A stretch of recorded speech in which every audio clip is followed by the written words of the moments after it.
everybody, it's Oopspa, Katie, and this video is about the earthquake. Yeah! For those of you who remember, we had an earthquake here in Canada about 3 weeks ago, almost 4 weeks ago now. And CombatOasis Jim, aka Jim, he had asked if I would think about making a vlog about it, which I thought was a great idea. And then he just gave me a gentle reminder because it's almost 4 weeks later and I still haven't made the vlog. So that's what this vlog is going to be about, and there'll be a few things in here. I'll explain a bit about the earthquake itself. I have some maps for us, and then I'll just tell you about my personal experience here in Kingston.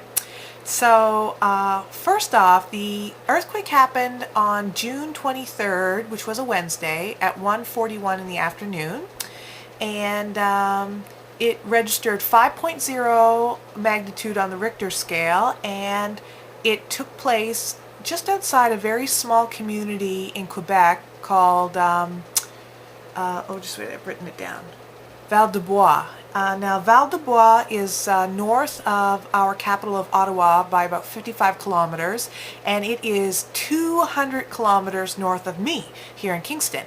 However, the effects of the earthquake were felt as far away as Wolfville, Nova Scotia, so as far east as Wolfville, and as far south as Washington, D.C., and as far west as some outlining areas around Chicago.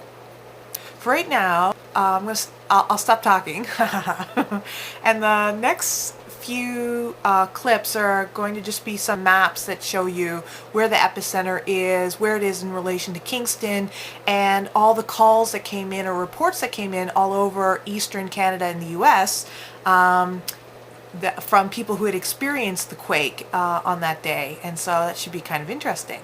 So just stay tuned, check it out, and afterwards I'll tell you about my personal experience, okay?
So I'm back, and I hope the maps were kind of cool to see. And so my story is that on that afternoon I was sitting here in the apartment at the desk working on my computer, and there was road construction going on up the street. Now, it had been going on for like 2 weeks, and there's some blasting, digging, banging around, big trucks rolling down the hill, and you know, every once in a while everything kind of shook a little bit for a few seconds, and then it was over with.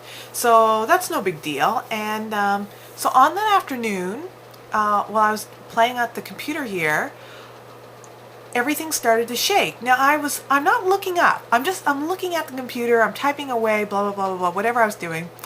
And everything starts to shake. So it just feels like they've done some kind of blasting or something up the street. But normally that kind of blasting, shaking only lasts for like, you know, 2 or 3 seconds or something like that. It's a very short time span. But this went on for 10 or more seconds. And it was followed by a rumbling noise as well, which was very unusual. So when it got past the 4 or 5 second mark, I stopped what I was doing and I looked up. And when I looked up, I saw that my apartment was shaking like jello. Like jello. Like the walls were shaking like jello. It was the weirdest experience. So strange. So, and then I thought, I didn't know what was going on. And then it occurred to me, so when the walls started to shake like jello, I could hear this rumbling sound. And when I heard the rumbling sound, then it occurred to me, this is an earthquake.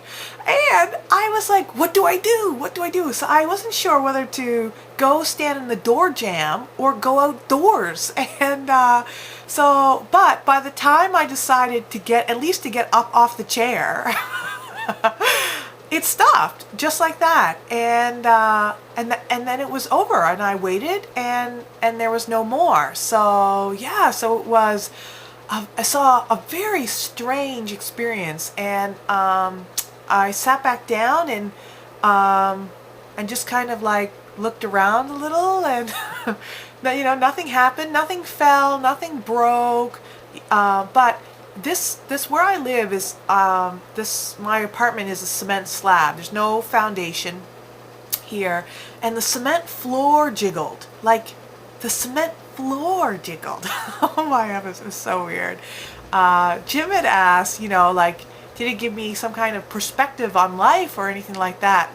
Well, I think if I had been closer to the epicenter, and some of these stories, people say that their things fell and the building shook for 20 seconds or more, and they were really terrified. And some people, especially people who were in very tall buildings, and I think that maybe if I had had a more like an actually terrifying experience, I probably would be rethinking some things, certainly about moving.